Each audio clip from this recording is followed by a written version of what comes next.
They can't we don't chase it, we alright. We alright. Over the blue skies above we and as fun below we alright. We alright. Oh, we nice. Oh, we nice. Oh, we nice. Oh, we nice. Oh, we nice. Feeling nice. Feeling nice. As we jump up together with the friends, we go get how we nice. We nice. Oh, we nice. Oh, we nice. Oh, we nice. Oh, we nice. Yes, sir. Yes, sir. Good night. Good night. Good night. Good night. Of course, welcome to Alonzo Bashman Show. Tonight, I'm very excited. I'm back, feeling good. Appreciate all the well wishes and all the phone calls and texts and whatnot. But anyway, tonight, man, we got an excellent show lineup tonight. Tonight, we have the big man himself, Mr. Anslem Douglas, Grammy Award writer, songwriter, of course, Black Canadian Award winner. And I'm so excited for this brother, man. His catalog is his catalog is one like no other. I mean, we're going way back, way back, way back to the early 90s. So I'm going to waste no time. Ladies and gentlemen, help me welcome to the stage the boss himself, Anslem. Welcome. Hey.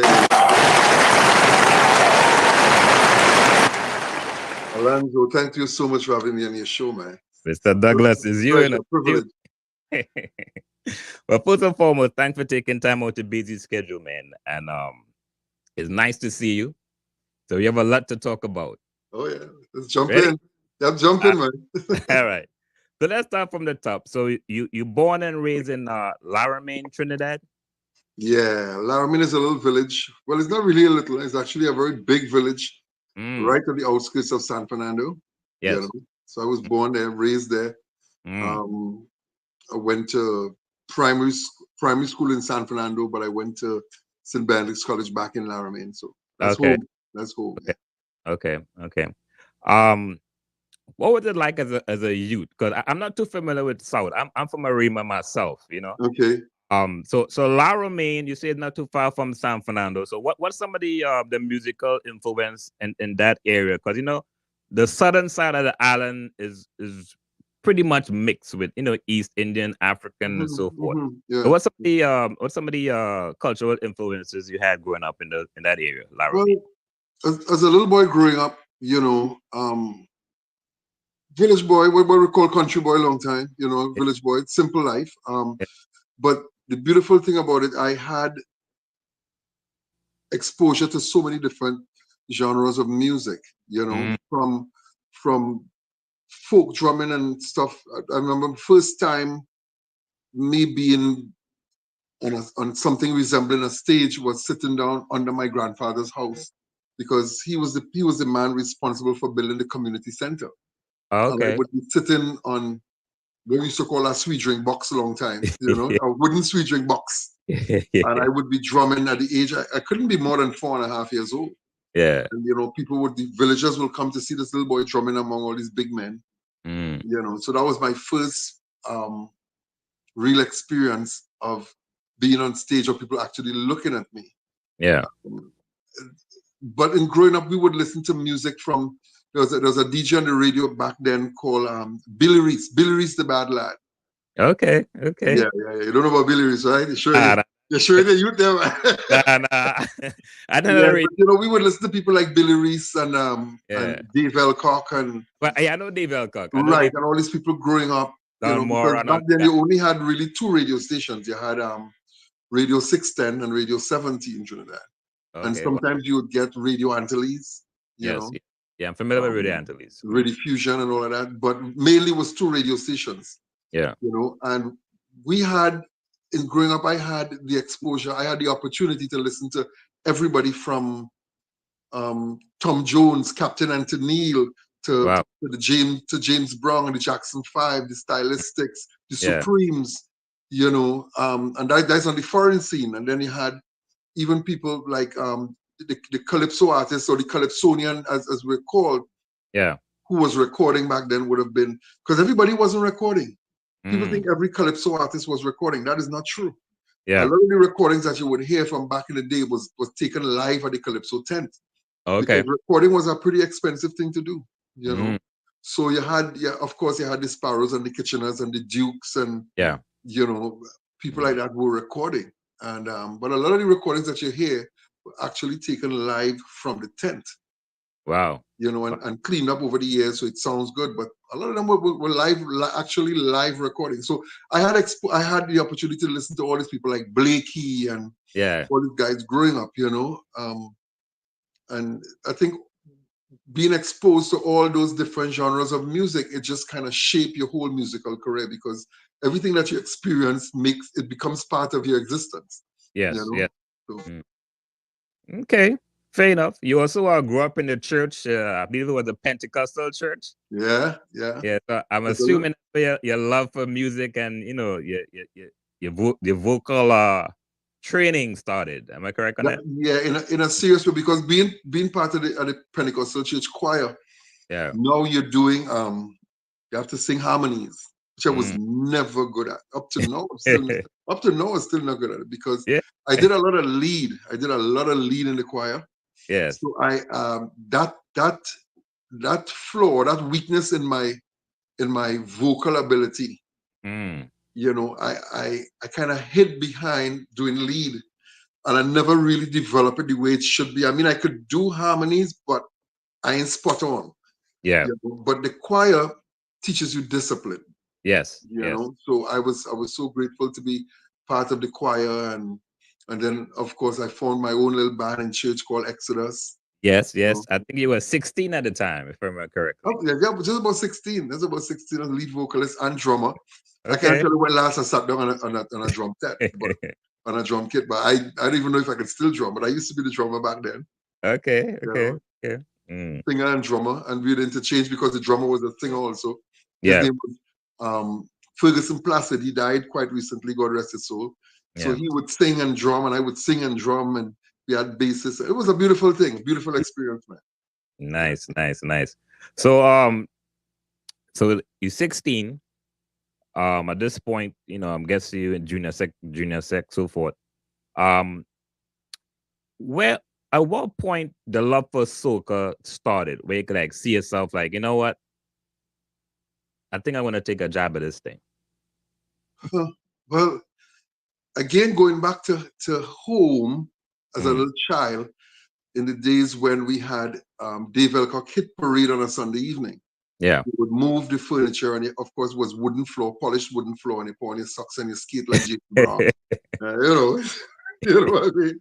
And I would be sometimes when it's coming to carnival time, because Calypso wasn't something that played on the radio all through the year. Sadly. Really? No, it Wow. didn't play on the radio all through the year. Once Ash Wednesday came and the Lenten season kicked in, Yeah. you know, Calypso became a it was no more, non-existent. Yeah. You know, Yeah. until the quote unquote carnival season come around again, and then hear Calypso again. Yeah. But you know, I would always tell my mom, "Mommy, that song I like Sparrow. That song, you know." So I'm Yeah. trying to mimic all the Calypso artists that you're hearing. Right. Mimic, you know, make your voice try to sound like this. In my head, I'm thinking I'm sounding like them. I Right. don't know. I have no proof to say I Yeah. did or I did not, you know. Right. But I remember when I first really jumped into the soca thing with big bands. That was with a band called Fireflight Firefly. And that was with back in Carl like Beaver Henderson. late 80s, sometime around there. Late 80s, yeah. Yeah. Late 80s. Early to mid 80s. Yeah. Yeah. And jumping in with Firefly make me realize that I have a lot of work to do when it comes to singing soca, because remember, I was singing gospel all along. Yeah. You know, and gospel almost have this kind of R&B flavor. Yes. You know, so doing soca, not calypso, traditional calypso, doing Yeah. soca now, it was a different approach, you know, a different attack on the music. And I didn't have that down, so I had to go and get myself together. I remember going into a band called Taxi with Robin Imamsha. Right. I don't want we got time. We got time. I don't want to rush because this is history. All right. This is history. You know. All right. So before we get to Taxi and Atlantic and all these big bands, you start off with Firefly. What was that audition like? How that came about? You made a call. Somebody here is singing in church. How that came? To be honest, I went on a show called Scouting for Talent. You know. See, there we go. You skipping, man. Of course, you know how scouting for talent. That was Holly B, right? Holly Betoria. Yeah, I went on a show called Scouting for Talent. Okay. And and it was a fun exercise for me. You know, it Yeah. was a fun exercise for me. You know, and when I did I the gotta audition, ask. Wait, I gotta ask. I gotta. Do you have that clip from back then? You on Scouting for Talent? somebody posted it up the other day, and Really? it's somewhere. I don't know if I have it, but somebody posted it up. What I think it was the audition down in Okay. Point Fortin. Yeah. Yeah, and I was there, and I think I changed the song on the spur of the moment. I was going to do um "Come to Me," and I think I did "Come to Me" with James Ingram and somebody, and I did another James Ingram song, Okay. Okay. 100 Ways or something like that. Yeah. Wow. Something like that. Yeah. Mm. So I remember coming off stage, and Carl Beaver Henderson, his band was the backup band or the support band for Scouting. Okay. Okay. And as soon as I came off the stage, he said, "Once this competition is over, you have a job as a lead vocalist with the band." Wow. You know, so I was like, Wow. "Really?" So I Yeah. was so excited. You know, I mean, I getting Yeah. the opportunity to be a lead vocalist in a big name band like Firefly in Port of Spain. You know, I mean, it was a big thing for me. It was a big thing. You know, Oh, so big no. yeah, so that was the way I got into the whole soca thing. I was singing all along in pubs Yeah. in San Fernando and all that stuff, you know. Myself and Francis Prime and Kenny J, God rest his soul, we were all Yeah. singing in pubs and stuff in San Fernando, all Wow. around, you Yeah. know. But that first break really came through singing on Scouting and Beaver saying, "Listen, you have a job. As Yeah. soon as the competition is over, you have a job as a Yeah. lead Got it. vocalist for Firefly." So that was Wow. it. Wow. So, how long you stay with Firefly? Just 2 seasons. Two Two seasons. All seasons, right. yeah. And from Firefight was Atlantic. Well, while I was with Fireflight, the problem with that whole band thing was I was in the Trinidad and Tobago Coast Guard at that time.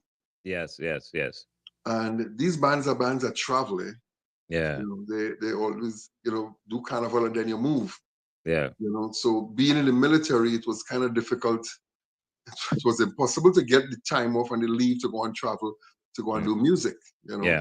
Yeah. So Yeah. I was looking at that, and I remember the commanding officer of the Coast Guard, Mr. Kelshaw at the time.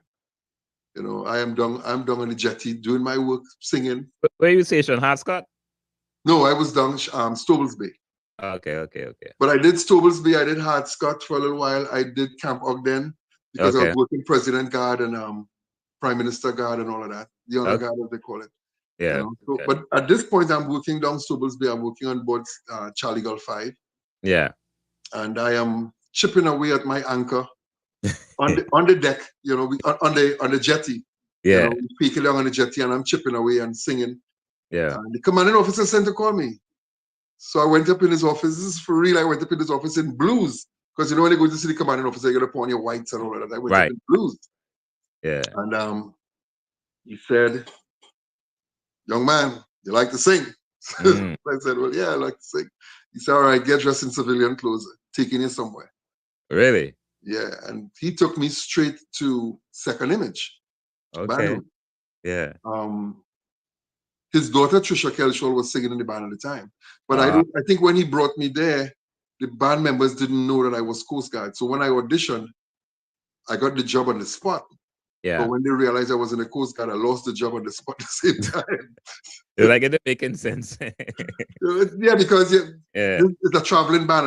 And the same thing happened with a Second Image, Taxi, and Songrev with Colin Lucas. So it was Second Image, it was Hold, Robin hold, Imamto hold, with hold on. Taxi, and These names we can't listen. We but can't those were speak passing by. fast. Those were just passing by. Yeah, Yeah. yeah, those are some big bands, man. Anybody that grew up in the 90s like myself or even the 80s, those are some big name bands, Yeah. you know? And you are part of that. Well, I auditioned and got the job, but lost the job at the same time. That's what I'm saying. I never really performed with them except a few years after I did one song with Songrev. So I did one carnival season with them. Okay. That's after I left the Coast Guard now. Yeah. You know, I did one season with them. Mm. Did a song called Last Wave or something like that. Yeah. Last Wave. Yeah. Yeah. Yeah. But all the bands that I auditioned with, I can say that I got the job on the spot. It's the fastest hire and fastest fire I ever seen in my life. You know? As soon as they realize you're in the Coast Guard, and it's not nothing against Coast Guard. It's just that you can't travel. You can't. Yeah, you can't the travel if you commitment. want to. Yeah, the commitment. Mm-hmm. All right, so you left the Coast Guard, and at that point, you Atlantic was the band you were with at the time when you left the Well, Coast. no, when I left the Coast Guard, I wasn't with any band. Okay, okay, I just decided, you know what, this is what I think I was put on the planet to do, because it's where I find my peace, it's where I find my joy, it's where I find my serenity. I you know, there's a calmness, there's something about music and performing and being on stage that brings me all the joy in the world. yeah. So, and while I love being in the Trinidad and Tobago Coast Guard, and it's some of the best memories I have, you know, as a young man, Yes. music was truly my calling. So I made a decision, and I walked out.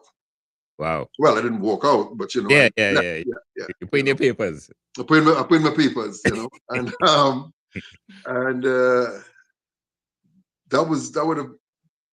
the following year, a gentleman by the name of Kenny Phillips. Yeah, I left on the 15th of October 1990, shortly after the attempted coup. Wow. I left Okay. the Coast Guard. Yeah. And so that would have been 30, how much years ago? 34 years ago? Yeah, I left. So really quickly, you say you left the Coast Guard after the coup, or were you there? I was there during the attempted coup, and I Okay. left right after. So I left on the 15th of October 1990. Okay. Okay. Just when the curfew started to be lifted and all that stuff, you know, Yeah. I put in my papers, and, you know, and I left. And it was not until the following year, a gentleman by the name of Kenny Phillips. I'm sure you know that name. I'm familiar with Kenny. Mr. Phillips. Yeah. Yeah. He was doing a medley of all the big songs that year. So he told me, listen, I want you to do the voice on it. So I jumped in the studio, did the medley, and that medley just started to play and play and play. And everybody was, I mean, parties everywhere hearing this medley. It was just, yeah. And a lot of people were like, who's this voice? Who's this person? Yeah. Who is this person? Because it was a strange voice on the scene. You know, nobody could put a face to the voice. Yeah. You know, nobody could put a name to the face or a face to the name. And it was just, you know, because we didn't have social media like we have now. Yes. But you could go on and Google a song and see that's this person, you know. So it was just a song played on the radio and you're hearing a name, but you can't put a face to the name. Yeah. You know, and because of the amount of play that song got, publicity that song got, I got a call from what's his name? I'm trying to remember the gentleman's name from Kiskiddy Records. Not Robert Amaro. No. Well, it's Robert Amaro, but the person who called me, his name is Monsigi. Monsigi, okay. Winston Monsigi, Yeah. He gave me a call and said, you know what, my name is Winston and all that stuff. And I'm interested in having a talk with you about, you know, your musical career. Yeah. So lo and behold, I'm in Port of Spain now and sitting at the studio, and they said they wanted to give me a publishing contract, management contract, recording contract, and all these other stuff. And of course, to the new artist is like, yay, you know. Song and nice, yeah, for sure. So, you know, so basically, long story short, I ended up signing with Kiskiddy Records. Okay. And within a month after signing with Kiskiddy, I'm sitting on my porch, and a big fancy car pull up in front of my house, you know. Yeah. The fancy car talking about is a Laurel. Back in the day, Laurel was down. Laurel, man, you know, the Laurel. I don't remember Laurel. The Laurel. So a Laurel pulled up in front of my house, and who came out would have been Panky Boynes, Cliff Harris, and who's the other person? Anyways, they came and basically they said they need a lead vocalist for the band Atlantic. Yes. You know, and arguably Atlantic was kind of like the biggest band in Trinidad at the time. You know, very much so. You know, so I went into Port of Spain the next evening because I'm in South. I went into Port of Spain and did an audition. I sang a verse and chorus, and I said, "Okay, good, you got the job. All right, cool. You got the job. All right, cool. Yeah." So within 2 weeks, I was performing with the band at Chinese Association in St. Anne's. Okay. And then 2 weeks after that, I was in Miami with Atlantic doing lead on stage with them. Wow. And Wow. you know, So okay. So this is like 1990 into 1991, I believe. 91 around that 90, time. Yeah, 91. Yeah, right. correct. Your first big hit, it wasn't Raga. It wasn't Raga, was it? It No, was no, no. My before that. first big song Yeah. in the carnival was a song called "Good Music to Dance," which was Good done music to by dance to. Yes. yeah, Yeah. Yes. An Atlantic song. Yeah. Mm, That year I did "Good Music to Dance" and a song called "Parvati," okay. which was a chutney song. You know, Uh-huh. yeah. Some of my best work, I must say. Yeah. I have somebody to chuck the chutney Yeah. So yeah, collapse. so I did that. Um, Good Music to Dance and Parvati. That was done in '91. Yeah. 91. All right. So let's talk about Raga Pum Pum. Uh-huh. When that song came out, I remember specifically, I was a teenager, I was a teenager. That song, I remember specifically at that time, was one of the biggest songs probably for the whole season. Right. And for what I remember to that time to now, you had that voice, man, that energy. That voice, it was distinct, it was unique. I mean, around that time you had big names in soca, of course. But when that song came out, I think too at that time, the influence of dancehall music and soca, I'm not sure if it had started around that time. Kind of way it was popping there. It was really Yeah, popping. Yeah. right. So when that song came out, it was kind of new. Right. The whole soca. It wasn't really a dancehall, but the whole raga Right. term kind of And you know what? I didn't write that. That was written by a gentleman called Blackstone. okay. And when I heard it, I was like, raga pum pum, raga pum pum. You know, I'm thinking because remember I came From from the church, came from church. So no, there's a part of you that's still yeah, saying, raga pum pum. Okay, how do you justify you see? Alonzo, you cracking up. Yeah, serious. This is thing to cry, you laughing, man. no, cause listen. The reason I'm laughing Uh, that shows your ability of an artist. Because if you're reading those words, it sounds crazy right.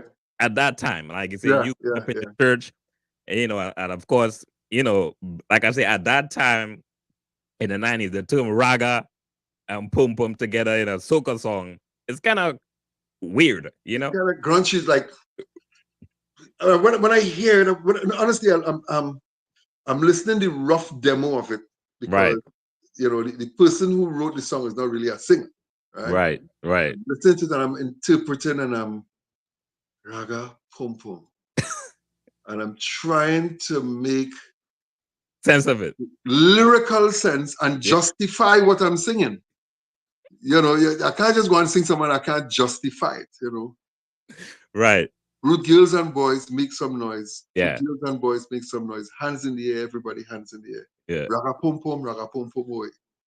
Mm, And I'm trying to piece it together because I'm from a school of reading and writing. yes, yes. If you listen to any of the songs I wrote and recorded, you could read it from top to bottom, and it makes sense. It flows.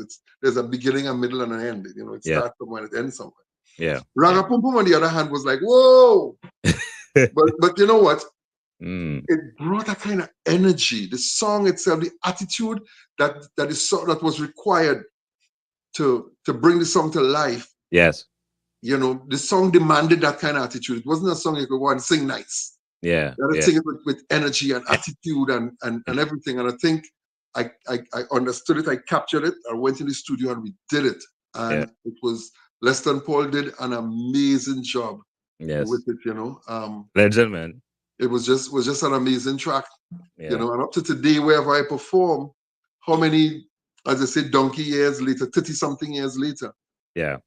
I still have to do Raga Pom Pom. Yeah, that's a big tune, man. Yeah, big song. A big song. So after the success of Raga Pum Pum, what came after that? Well, the following year, I wrote a song called Jump and Mash Up the Party. Jump and Mash Up the Party. And Yeah. what was happening is, when you have a song, people start calling you by the song. Yeah. So you're driving through Port of Spain and like, Raka Pum Pum. Like, okay, cool. Hey, what, man? You know how we go. Raka Pum Pum. Okay, all right, cool, man. Yeah. I try not to laugh, man. But imagine you walking, you talk, people call it Raka Pum Pum, So I had to break that one time. So I well, you know what? I am that a little bit because this is not the reason why. Huh? Yeah, that's it. You gotta love our people. Yeah, so I wrote a song called Jump and Mash Up the Party, but it had a cry in it. Everybody, jump and mash up the party. So, and that was the era of jump and wave then, Yes, so that came and it took the place by storm, and everybody was there. So I'm driving through town now, and it's like, everybody, So I was so glad that we moved from Raga Pum Pum. Go to that. Everybody, it was like, whew, that was good. So I had Raga Pum Pum and a song called Wind Up, Rock Back on it, I think. Yes, I think I remember. Yeah, Rock Back came out in was it the same year? I think I can't even remember. I think it was Rock Back on it and Raga Pum Pum. No, Rock Back on it and Jump and Mash Up. I can't even remember, but yeah. Well, I know it was Raga. Then Rock Back. I think it was Rock Back. That's I really can't. I don't want to mess up the sequence. But around that time it was hit after hit after hit. Yeah. We were doing it. And there was a year that I missed, which was 96. 96, there was a dread snowstorm in New York. And in those days, we will send out that digital analog tapes up here to be mastered. Okay. And that snowstorm in, I think it was early to mid-January, my music was stuck in New York and never came back in until 2 weeks before Carnival. I mean, it was a really bad snowstorm.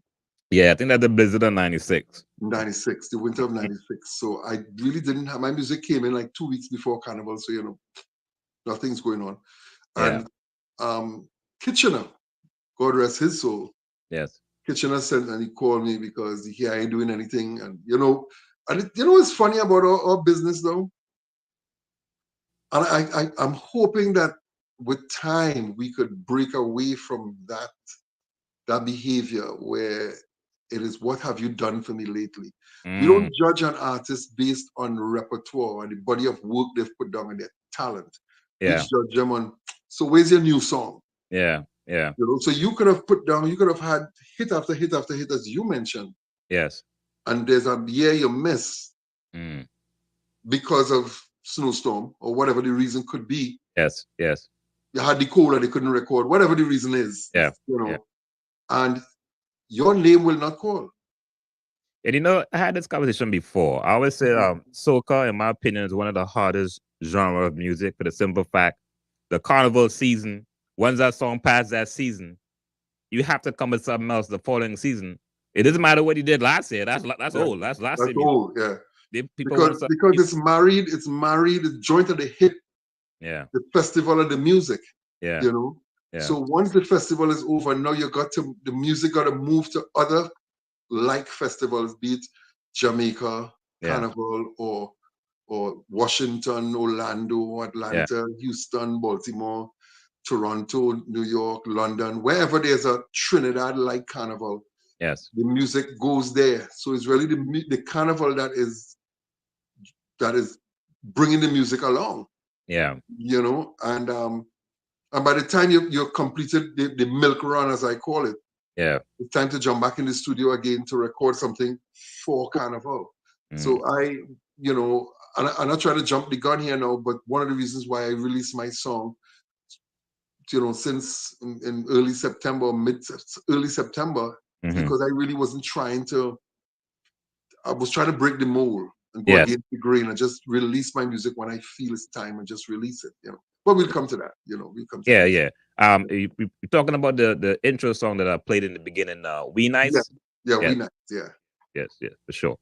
All right, so much success, early 90s, Atlantic. Of course, the big tune everybody talks about, probably one of the most famous songs, besides Bob Marley, One Love.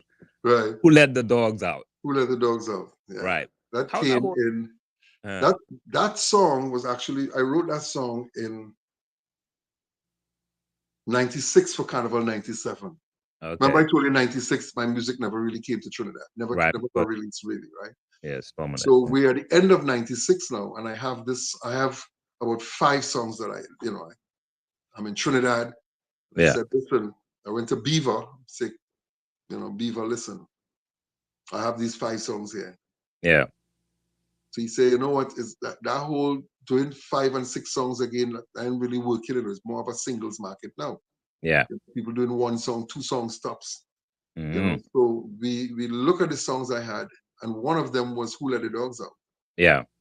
Another one was a song called I Walk With Mine, you know. Another song was When a Dead Bury My Clothes, Stick Yeah. Fight, Big tune. Big tune. Mm, you know.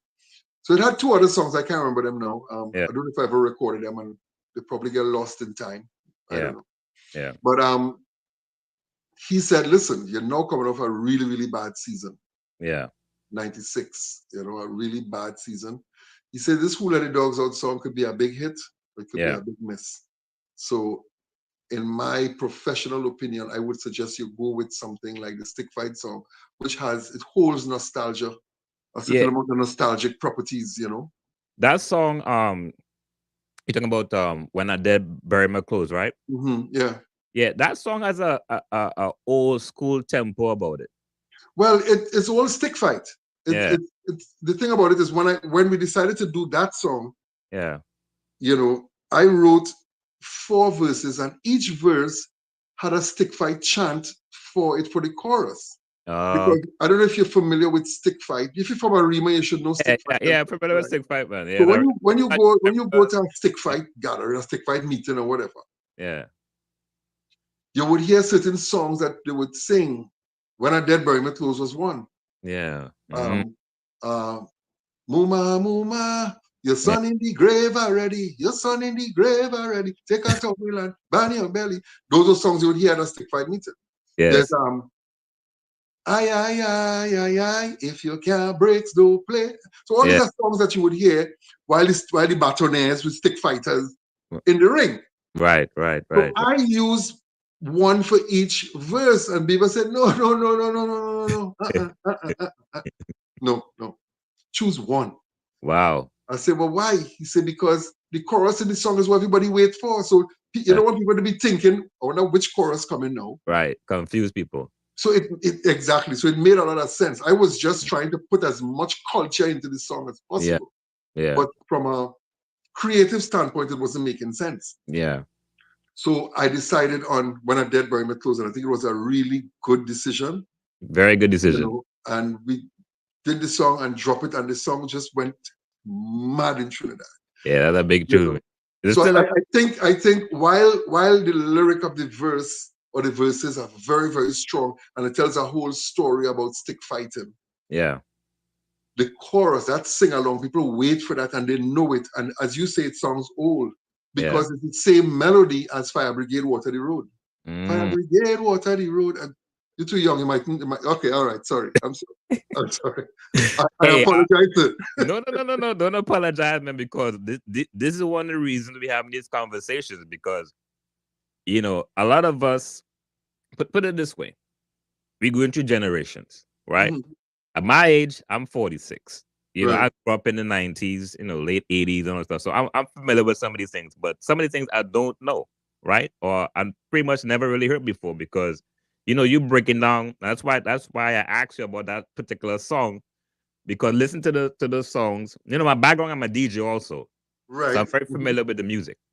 So listen to that song from the time that song was released in the 90s. It still have an old 80s feel when I hear it. You can mix it Mhm. with old. So that's why I asked you how that song came about. And now that you broke it down, it make a whole lot of Make a sense. whole lot of sense. Whole Yes, lot. it's all about stick fighting. So I needed to capture that, the whole essence of that. Yeah. And the chorus, When a Dead Boy My Clothes, of course, as I told you, is a whole stick fight chant that I just drop inside there. Yeah. You know. It could have been any one of the other 4, but Uh, I'm so grateful that I chose that one. yeah. And as I said, the song, it took off with, like, you know, everywhere in Trinidad. That was the song, Stick Fight and Dead Bremen Clothes. And I remember singing and performing in licensing fete. And I got scared. I really got scared because I had my drummers with me. Yeah. And we were drumming and we were singing, and I started to see some women in front of the stage start to yeah, and I had to pull back now. Huh? What's that? They're ready to marry? No, I mean, like they went into almost trance-like behavior, like what we would call you're catching the power. Yeah. It was a strong song, a strong vibe, everything, the energy was there. Yeah, I get you know, and I had to kind of pull back and bring the drummers down because these drummers were serious brothers, Yeah. and I had to bring them down and take it down a little bit, and that was when I saw it, I truly realized the power of the song. Yeah. Wow. But you were a ladies' man too back in the 90s, but we'll leave that alone for tonight. I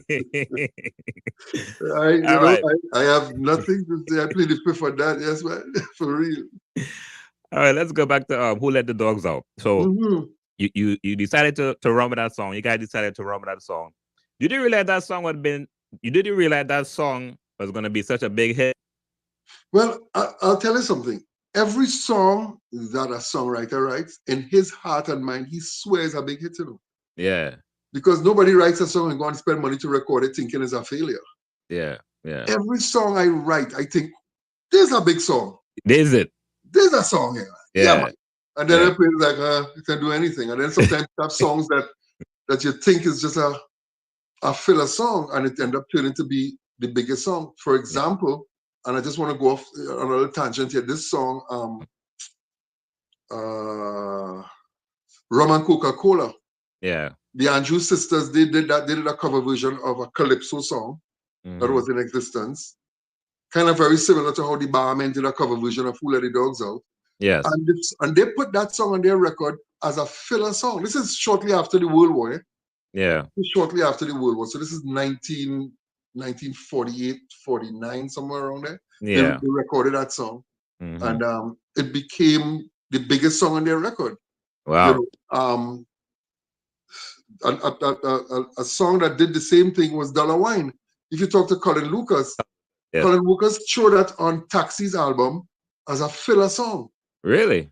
Yeah, 5 cents, 10 cents. That was a filler song on the album. Wow. On the record. And it became, so, but everybody thinks, coming back to the question, everybody thinks that every song you write is a big song. Yeah. So when I wrote Who Let the Dogs Out, it was, first of all, Beaver told me the year before that it could be a hit or a miss. Yeah. So it put a certain amount of second guessing. Started second guess the song and all of that. But I went into the studio and recorded it. And as soon as it hit Trinidad, it just took off. Yeah. It just took off. I was like, whoa. It was unbelievable how this song just took the country by storm, to the point which part you couldn't, from what I understand, I didn't go and check, I understand that you couldn't get a dog collar in a hardware to purchase. Really? But I saw a woman come into fetes with the man on a dog collar and thing. Serious? I kid you not. It was crazy. 1998 was crazy, man. Yeah. And then Marshall had a song too. I'm a dog, I'm a working dog. Yeah. Right. So that was like the year of the dogs. A whole dog craze. That year had some beautiful music. I believe that's the year when David Rudder sang Give Praise. Yeah, Give Praise. Iowa George had Bottom in the Road. It was good music that year, man. Beautiful music that year. That hits. Yeah. All right. The Baha Men. Because we want to spend too much time with Doggie, but I just want to touch base with it. So the Baha Men did is it considered a cover? That's a cover. Yeah, you do a cover of the song. Yeah. Right. Were you notified when they did this? Oh yeah. That was, in fact, I was in Trinidad the year before, 2001, 1999 Carnival.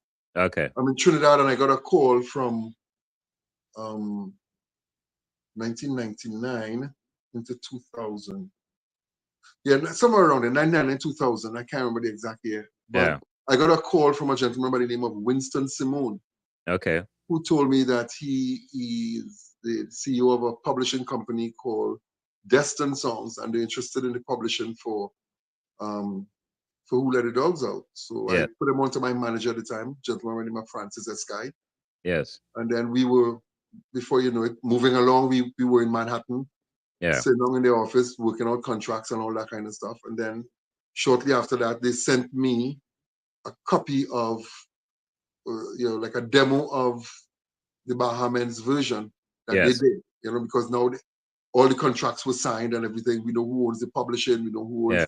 who maintains the writer share and all that kind of stuff. So Right. Right. when when I got that CD at the time, I listened. I was like, mm, I don't know. But of course, when they asked me what do you think, I said, "Oh, it's great. Yeah. It's Yeah. great. It's great. It's great because I didn't see where they were going with it. Yeah. I didn't see it because my mind was still on hardcore soca, Yes. but Yes. they had to remove certain elements from it To make it kind of authentic to their song. to make it more acceptable, Yeah. to a wider audience, Yeah. because sometimes our music, while we love it and it's a beautiful music, sometimes it could be difficult for people to dance to it and understand what we're saying, and Yeah. it's all that stuff. So it's one thing to not be able to understand what you're saying and Yes. then not being able to dance to what you're playing, Yes. because take for example, dancehall music. I'm from the Caribbean. It has some dancehall artists. I'm like, I can't understand what they're saying, Yes. but Yes. because the music is so easy to dance to, Yeah. so that makes it easier.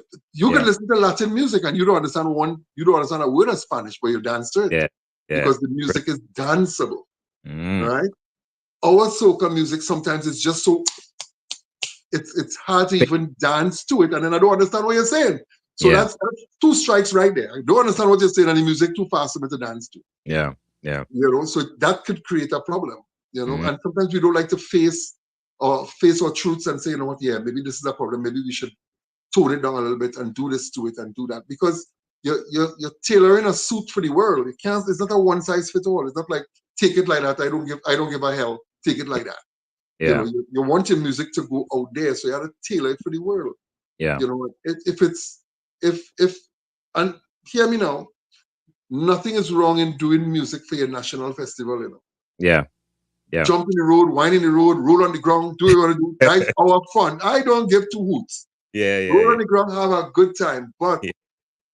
if you're thinking about having a music that is going to transcend the boundaries of racial barriers and ethnicity and all, you want to jump beyond that. You Yeah. have to now tailor it. Same music, just tame it down a little bit. Yeah. Yeah. Tame it down a little bit, Mm. and it will go. People always say Shaggy is a dancehall artist. Shaggy singing hip hop with a reggae artist, with a Yeah. reggae accent, a Yes. Jamaican accent. If Yes. you Yeah. put off Shaggy voice off of the music, it's hip hop, Yeah.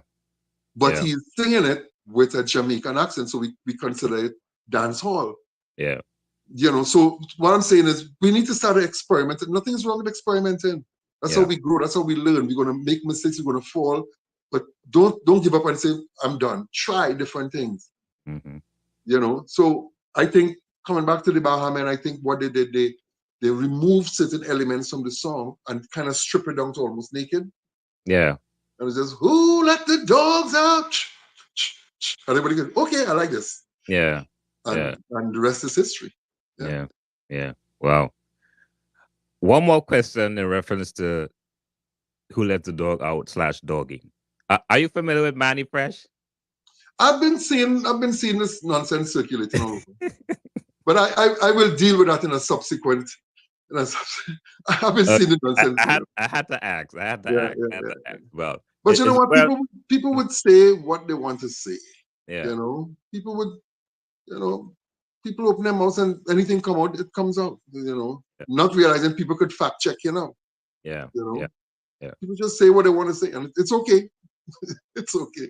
Yeah. Yeah. Yeah. Well, once again, it's well documented. You're the writer, the composer, and Yeah. whatnot. What? Hmm. All right. So we're gonna move forward. One of the things I wanted to touch base also. A lot of people don't know you're also a jazz singer. You dropped a jazz album. Yeah. Um, I actually have three 2012. three smooth. You know what? I write what comes out from me. Yeah. So I don't never like to pigeonhole myself and say this is what I write and this is what I do. If it's in me and it comes out, because as I told you, I grew up listening to all different styles of music, so it's Yeah. difficult to stifle one and let the other one just so let it all come out. Yeah. So sometimes I would just write some R&B and write some smooth jazz and Yeah. write some rock and all that stuff. Really? You do rock Yeah, too? yeah. I have a little girl out of um, what's the place, Windsor, that I met just a few weeks ago, Yeah. and she's a great singer, and I'm working on a rock song for her, and I'm also working on a soca song for her. Okay. She doesn't know anything about soca music. Uh, Yeah. So I'm just so I write. So I have like three smooth jazz slash R&B slash pop records albums out there. I even mhm. had music on the Canadian smooth jazz charts already, Yes. playing Yes. out there all the time. Yeah. So that's where you based now? You based in Canada or you back in Trinidad? Well, I'm bouncing between Trinidad and New York right now. Okay. Okay. I'm Okay. I'm, I'm in Trinidad, but Yeah. New York is, as soon as Carnival is over, you kind of had to head out here Yeah. and do Well. your thing. Sadly, you had to head out. But that is true for everybody. If you stay home, Mm, you don't make money, and this is a business. It's truly a performing art form now. Back in the yes. day, the artists would have made money from record sales. That is no more. Yeah. You know, for you to make $1,000, $1,000 US from your music, you have to stream probably close to 1 million streams to Wow. make it. So it's there's no product sale anymore. Yeah. Yeah. Yeah. Back in the day, you could go and walk into a record store and you could buy a CD, you buy a record, you buy a cassette, and you walk out and there's a record of that, and Yes. money go to the artist from sales. But that's no more. So you really got to get your tail on stage. You got to sing for your supper, as it were. Think for yourself. That's funny. All right. So you're also an author. So I'm going to ask you, how did that whole thing came about? You wrote a children's book, The Adventure of Spin and Scratch, The Relocation. Yeah. How that came about? You was inspired by what? You woke up one day and say, you know Well, what, I'm gonna write a I've book. always been writing, being a songwriter and all that was just a transition from writing Yeah. songs to writing children's books, Mhm. And I think I always see the world through the eyes of a child. Yes. If anybody know me, they know I playful, I real childish. I Yeah. real, I Yeah. real, like, I real childish, you know. I don't feel I need to walk around saying I'm a big man, I know that. Right. I Right. don't- Right. you know. So this came about because my mom was visiting the US. Yeah. She was going home, and I drove down from Toronto to see her. And she's in the apartment packing up stuff. And when people traveling and they're going back home, it's suitcase and this and carry this for this one and this one where you bring this for this. It's a mess. Yeah. I mean, just looked like a bomb drop. And I Mhm. was like, I told her, I said, oh lady, talking to my mom, I say, oh lady, don't take none of these New York mice and take them to Trinidad. Yeah. Yeah. And as I said that, a light actually came on in my head. I mean, Wow. like a light bulb. Really, I saw like ping, like a real light came on. Yeah. Like what you'd see on TV, like a Yeah. real light came on Yeah. in my head. Like, And, I think I have something here. huh? No, I say you say, I think I might have something here in your head. Exactly. So Yeah. here I am, just like how I'm talking to you now.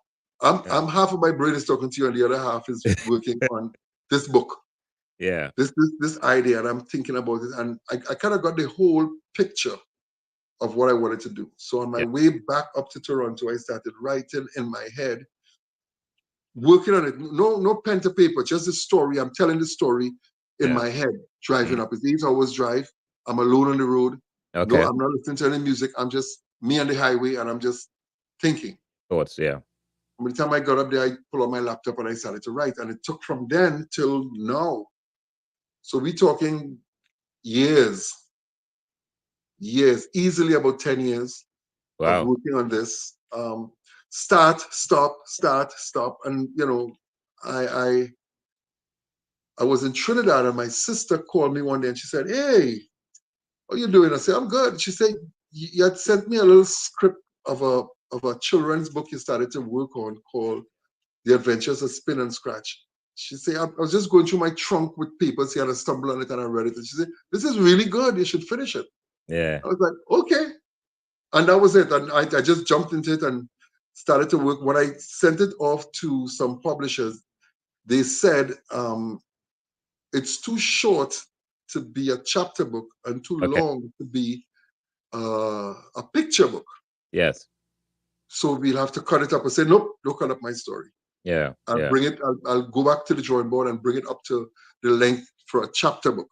Yes. So Yes. I sat down and started to write and expand on ideas and thoughts and scenes and all of that, just Yeah. elaborate a little more on it until it became a chapter book, and I resubmitted it and it was published.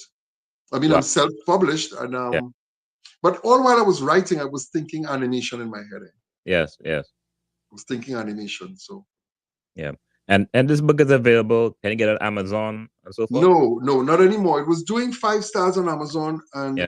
and when the opportunity came, when I saw the opportunity coming for this book to become uh, uh, animation, a full-length animated film, when I saw the opportunity coming, I said, "You know what?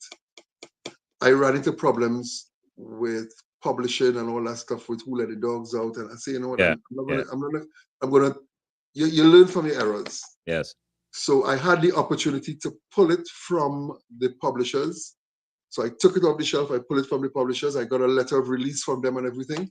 Yeah. So I own the book 100%, all the Okay. artwork and everything, all the illustrations, everything. I own it 100%.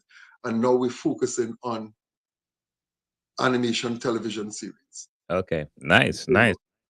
Wow. Okay, before we wrap it up, I just want to touch base on two things. I know you're also a big advocate for domestic violence. Mhm. You want to touch base a little bit on that, on how you became such a a strong advocate for the Mhm. domestic violence. Alonso, I'll tell you something. I just find it really weird that somebody would punch somebody in the face Mm, and then the next morning say, "I love you." yeah. And think, "You see what you make me do?" Mm, I always thought it was kind of weird. you yeah. know. So even growing up, I always wondered, it wasn't uncommon to hear, and Nelson sang it in one of his songs. It's not uncommon for man beating woman. Yeah. In that song, "We Like It." Remember that song? Yeah. We like it. Yeah, there's a line in the song that says it's not uncommon to see man beating woman and woman horning husband to mind she sweet man. Yeah. And Well, I'm gonna have to go back and listen to that song. I never yeah, picked up on that. listen to it, yeah. And Yeah. I always was kind of like, Mm, something's weird about that, yeah. And the more I thought about it, I got to realize that it's a serious problem that we have. And I could talk for Trinidad. In Yeah. Trinidad, we have a serious problem with men beating their women, killing them, Yeah. women throwing hot oil on man. Yeah. It's just it's madness. Yeah. It was madness. And then you get to realize that this is not a Trinidad problem. This is Yeah. not a poor people problem. This is a global problem we have here. Yeah. Domestic violence and spousal abuse is no respecter of of of academic status or financial status or where you're standing in society. Yeah. You could be a judge or you could be, I don't know, you could be a Mhm. whatever it's no respecter of who the person is.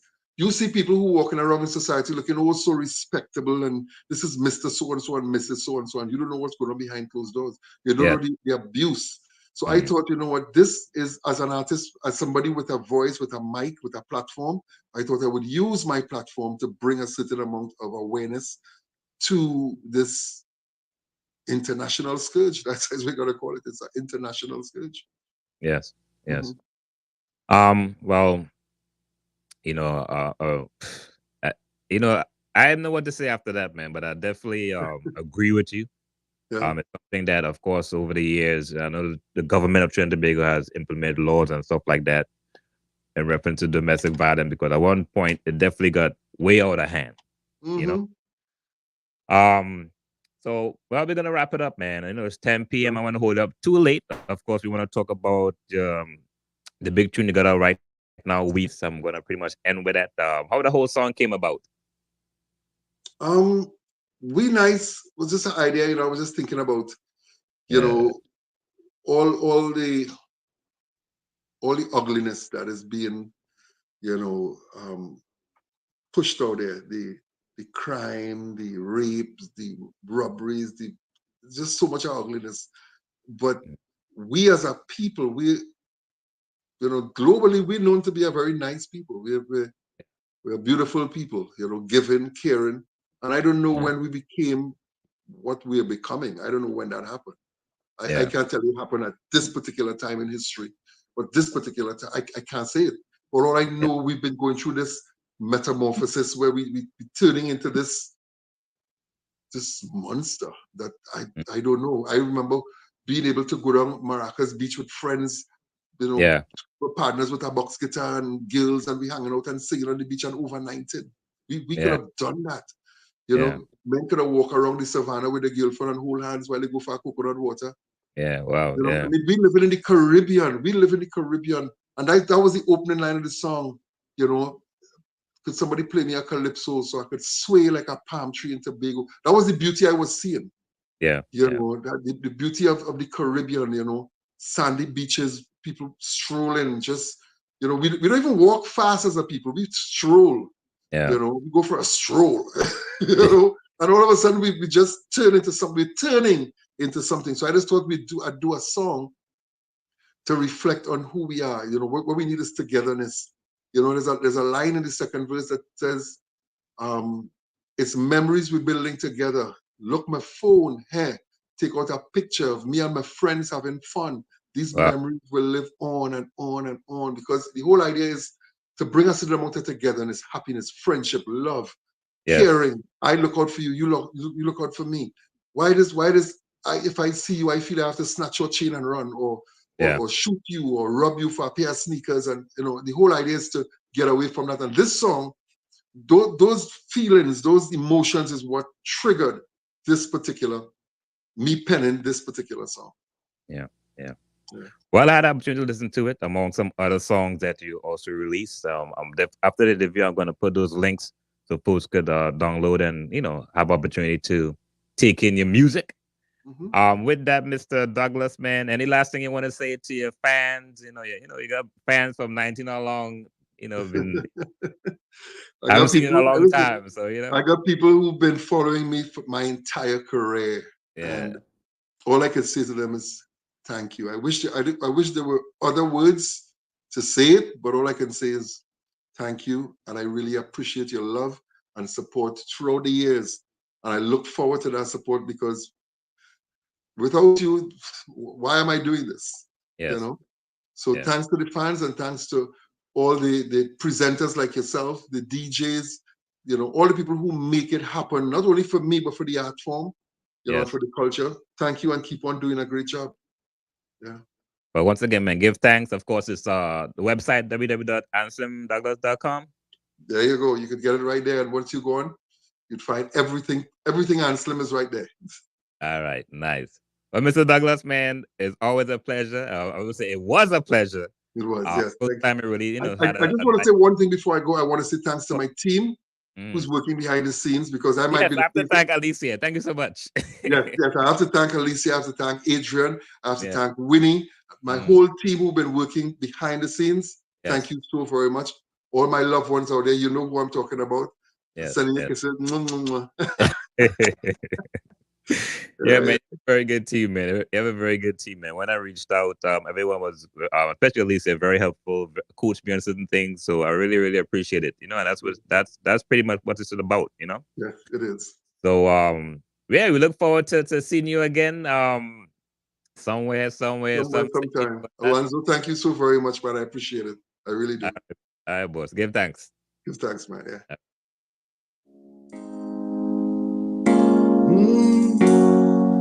Could someone play me a calypso so I could sway like a palm tree in Tobago with my two hands raised to the skies?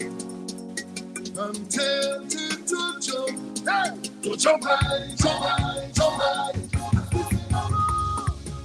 I love to roll favorite song, yeah.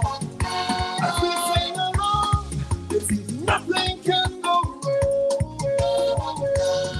So with my friends and the music, like how we don't chase it, we alright, we alright. And with the blue skies above, we are not spot below, we be alright, we alright. We nice, we nice, we nice, we nice, we feeling nice, feeling nice. As we jump up together with the friends, we look it how we nice.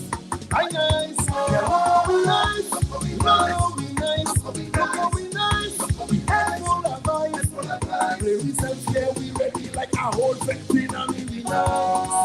I nice, we nice. Hey. It's memories we're building together. Look before, please take out a picture.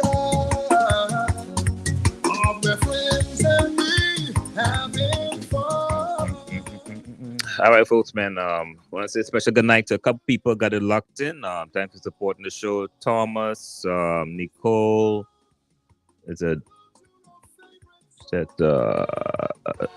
Joylyn, Judy, Kizzy, how are you? Thanks for supporting. Thanks for supporting the show. Hope you guys enjoyed the interview for Mr. Anslem Douglas, a legend in the soca space, also a jazz artist as well. Most of us know him, or most people know him as the man behind the big hit Doggie, aka Who Let the Dog Out. So definitely an insightful conversation with him. Let me see who else is on here. Boom, boom, boom, boom, boom, boom, boom, boom. Tonight we were supposed to broadcast live also on Rhythm City.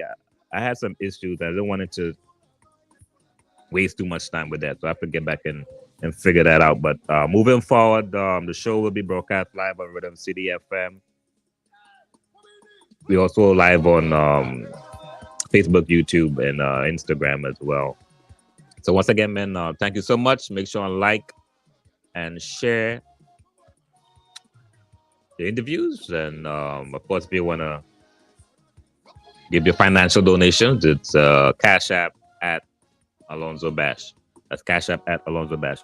This is it. Anslem Douglas have come changed because they're not blah blah blah. Yeah. As a matter of fact, you know what? I'm gonna play some Anslem Douglas. Real quick.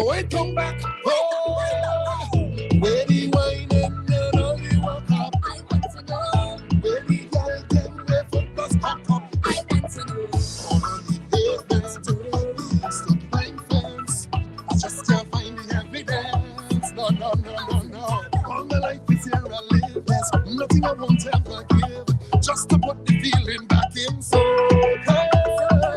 when we used to wine and move with melodies and plenty. Let me jump to some popular ones.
All right, family, man. Once again, give thanks. Alonzo Bass Show. Don't forget, every Monday and Wednesday, upcoming shows. We have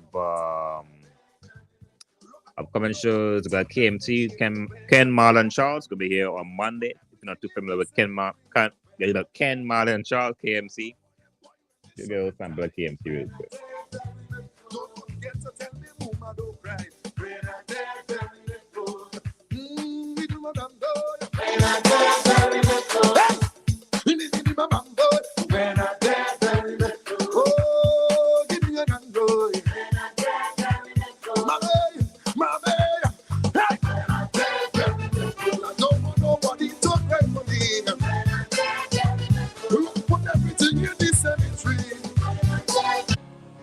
Yo, KMC, Rob Father Wayne Marshall, what going on?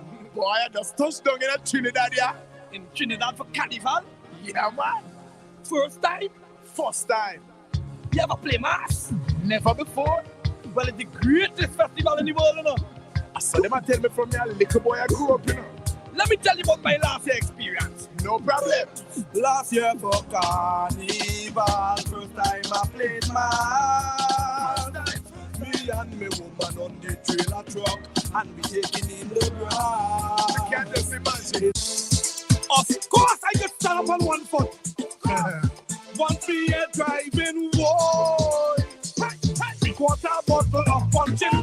Now I been over vomiting. And I hear one of my friends them talking. Speaking of this thing embarrassing. Yeah, so once again, man, KFC will be joining us on Monday. Of course, after KMC, I think we got General Grant. They'll join us on Wednesday. Then the following weekend, Adam Junior Kelly also might be. I don't want to let the cat out of the bag until everything is fully confirmed on the dates, because you're gonna make sure people that's available for the show. So once again, folks, man, I'm going to call it a night. Thank you so much for your love and support. Appreciate all the support. And once again, man, I'll see you guys next Monday. All right, thanks.